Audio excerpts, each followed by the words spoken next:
રાજકોટ શહેર વિસ્તારની અંદર રાજકોટ તાલુકા પોલીસ સ્ટેશનમાં ટીઆરપી ગેમ ઝોનની અંદર જે દુઃખદ ઘટના બની છે તે દુઃખદ ઘટના અન્વયે રાજકોટ તાલુકા પોલીસ સ્ટેશનમાં આઈપીસી 304, 308 તથા અન્ય સુસંગત કલમો હેઠળ ગુનો દાખલ થયેલો છે, જેની તપાસ એસીપી ક્રાઇમ બ્રાન્ચ ભરત બસિયા દ્વારા ચાલુમાં છે.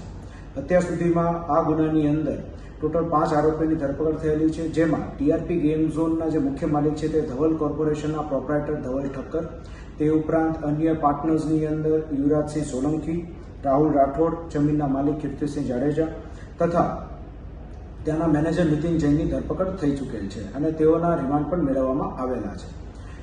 હાલ અમારી પાસે એવી માહિતી આવી છે કે જે અન્ય મુખ્ય સંચાલક હતા તેવા પ્રકાશ જૈનનું આ દુર્ઘટનાની અંદર નિધન થઈ ચૂક્યું છે, જે ડીએનએ ટેસ્ટિંગના આધારે સાબિત થયું છે. આગળ વધુમાં જે ટીઆરપી ગેમ ઝોનમાં જે દુર્ઘટના બની છે તે અન્વયે અન્ય પુરાવા અને દસ્તાવેજી પુરાવા મેળવવાની કાર્યવાહી હાલ ક્રાઇમ બ્રાન્ચ દ્વારા હાથ ધરવામાં આવેલ છે અને જે કંઈ બી અપડેટ હશે એ અમે તમને આપતા રહીશું. જય હિન્દ. સાંજ સમાચાર ફેસબુક પેજને લાઇક કરો, વિડીયો શેર કરો અને વધુ વિગતવાર સમાચાર માટે sanssamachar.net વિઝિટ કરો.